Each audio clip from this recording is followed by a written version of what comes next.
रावण ने बताया कि सगा भाई भी अगर आपके साथ यह दो काम करता है तो उसका भी कभी भरोसा ना करें।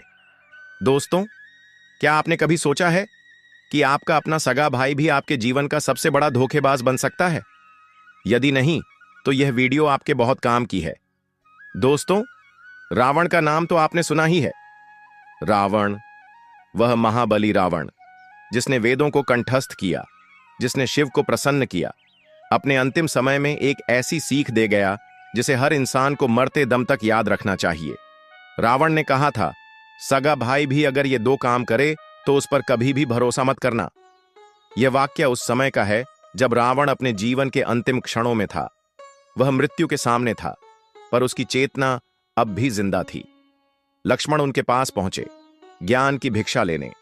रावण ने आंखें खोलीं और कहा, लक्ष्मण सुनो, भले ही सामने वाला तुम्हारा सगा भाई ही क्यों ना हो, अगर उसमें ये दो लक्षण दिखें तो उसे कभी भी अपना विश्वास पात्र मत बनाना। वह कौन से दो लक्षण हैं, मैं तुम्हें एक कहानी के माध्यम से सुनाता हूं। तब रावण लक्ष्मण को बताता है। आप लोग भी ध्यान से सुनना।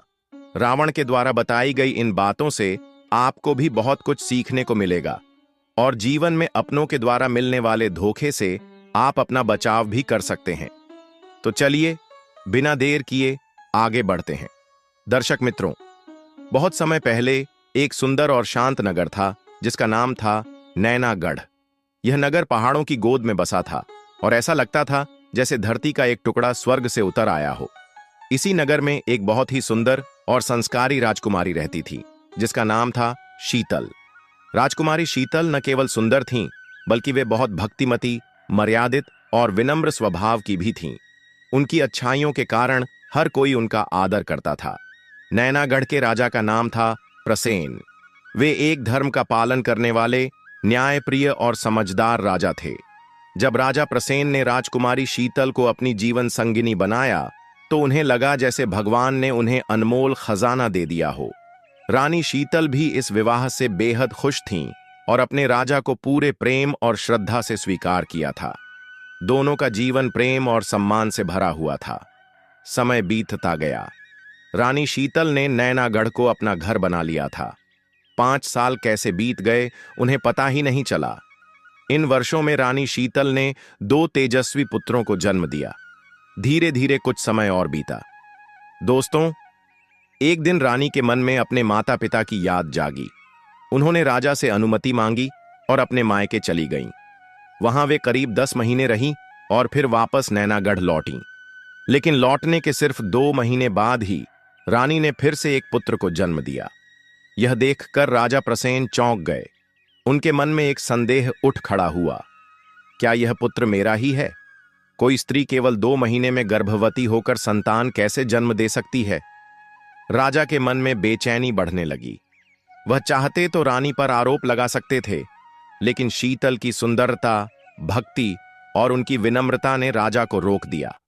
उन्होंने सोचा, जैसे कोई व्यक्ति घी में गिरी मक्खी को निकालकर घी फेंकता नहीं है, वैसे ही इस प्रसंग को भी चुपचाप भूल जाना चाहिए। पर मन का संदेह कम नहीं हुआ।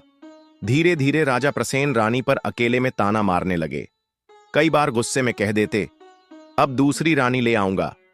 रानी शीतल उन्हें बहुत शांत स्वभाव से समझाती, प्रार्थना करती, स्वामी, आपको भ्रम हुआ है, यह बालक भी आपका ही है। रानी ने राजा को उनके पुराने कर्मों की याद दिलाई। उन्होंने कहा, आप भूल गए, जब आप मेरे मायके में नर्तकी से मिलने आते थे, आपने भेष बदलकर उस नर्तकी से मुलाकातें की थीं, और जब वह नर्तकी किसी कारणवश खुद नहीं मिल सकी थी, तब उसने मेरी जैसी वेशभूषा बनाकर आपको मिलने आई थी। आपने उसे अंधेरे में मुझे ही समझ लिया। मैंने सब जानकर भी चुप्पी साध ली, आपके सम्मान की रक्षा के लिए। रानी की बातों में दर्द और सच्चाई थी, लेकिन राजा का संदेह फिर भी नहीं मिटा। वह बोले, तुम स्त्री हो, तुम्हारा दोष माफ करने योग्य नहीं।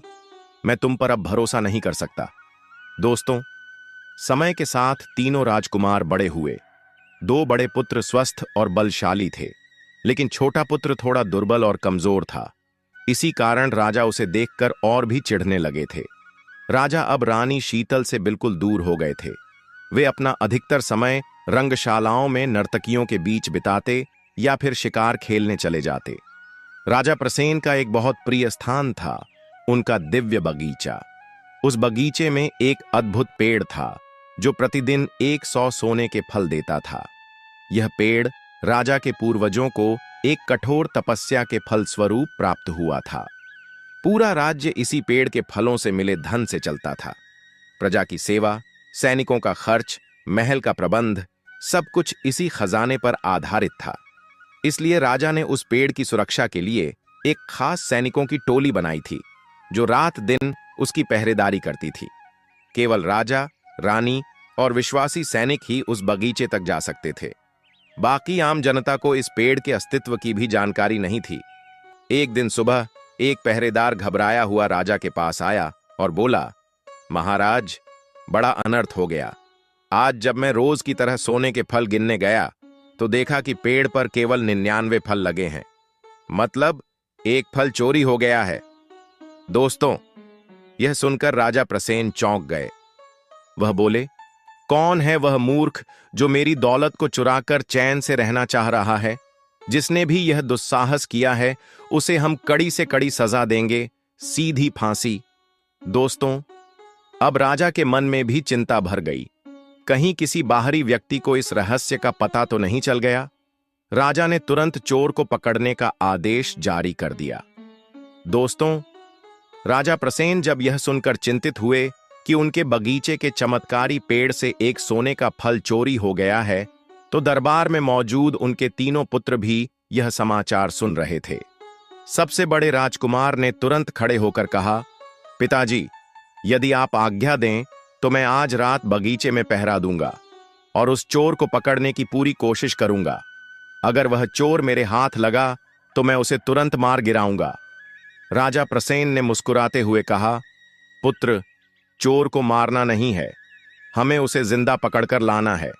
हमें भी देखना है कि आखिर वह चोर है कौन। हमें तुम पर पूरा भरोसा है कि तुम सफल होओगे। राजा की आज्ञा पाकर बड़ा राजकुमार बगीचे की ओर चल पड़ा। बड़ा राजकुमार पहरेदारी करता है उस रात।